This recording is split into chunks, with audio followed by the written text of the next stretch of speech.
Statement made? Statement made? I don't know, but we have to get into it. Now, the statement made wasn't by the Indiana Fever, who embarrassed the LA Sparks. The LA Sparks are garbage. No Kelsey Plum, no Cameron Brink, nothing really to see here. That's not the story, okay? You're supposed to beat the LA Sparks. They got a bunch of people that work at Target and Home Depot disguising themselves in LA Sparks uniforms as Halloween costumes, cosplaying as basketball players. Statement made. That is how this story begins, not with a buzzer beater, not with a highlight reel assist from Caitlin Clark, but with a cavernous, half-empty arena that stands as a monument to the sheer incompetence of the Indiana Fever front office. This wasn't just a quiet night in the WNBA. This was the sound of a fanbase screaming into the void and refusing to be ignored.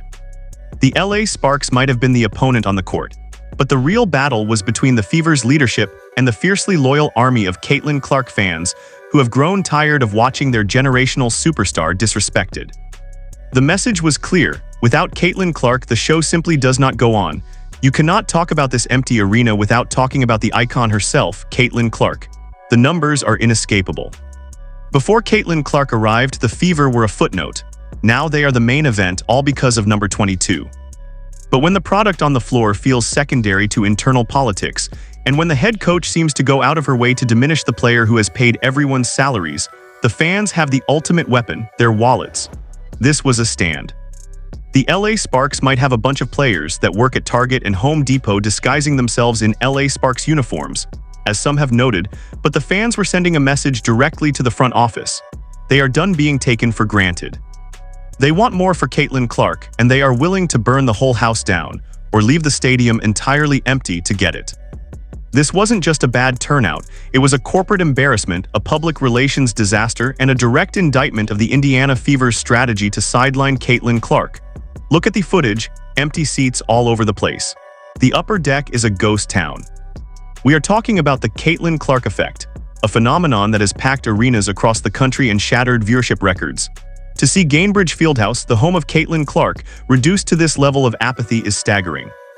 This isn't a case of fans turning on Caitlin Clark. It's a case of fans turning on the organization that employs her. They are screaming that they will not support a system that fails to protect or properly utilize their star. And the visual of those empty seats is the loudest message they could send. They stink. The big story here is, did you see how empty the damn gym was? Did you see how empty this arena was? It looks like Caitlin Clark fans have taken a stand after all and have refused to show up to the Indiana Fever game. We got to get into it. Welcome to Keep the Vision. Make sure you like, comment, subscribe, share the channel, hit that bell notification, hype the video. Let's get right into it. Boy. The timeline of this disaster is crucial. Fans have been threatening a boycott for weeks, frustrated by a perceived lack of support from Stephanie White.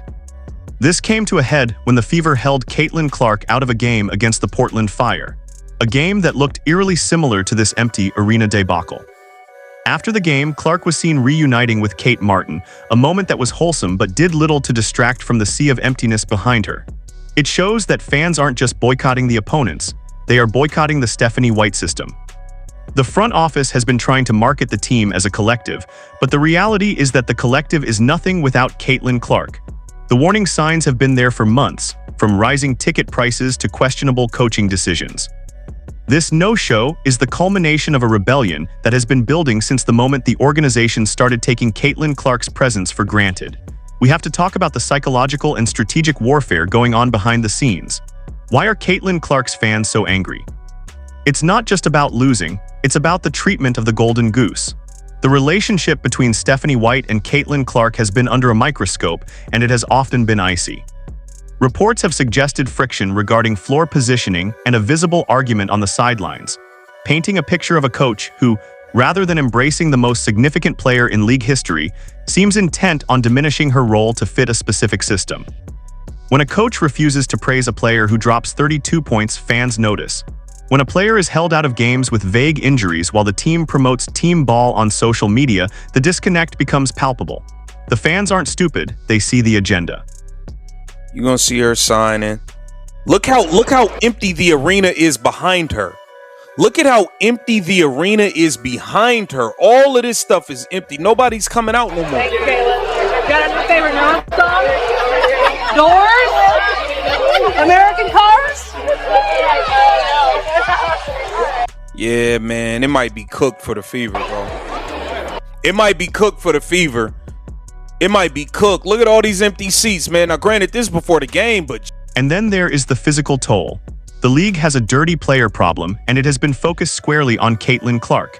The narrative around Alyssa Thomas is a perfect example of this dangerous, enabling culture.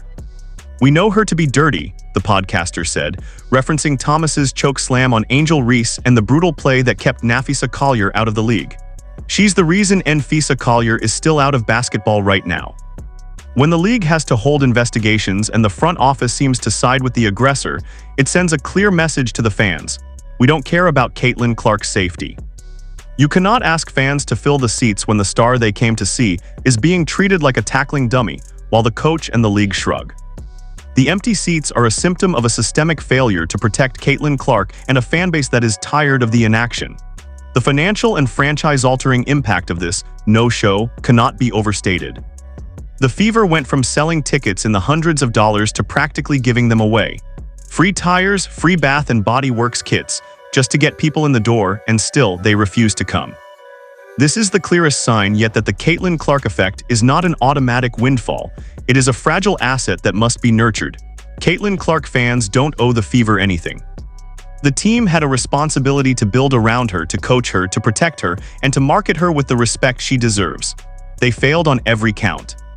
Now the front office is panicking, staring at empty seats and realizing that the future of the franchise is contingent on repairing a relationship that they have actively destroyed.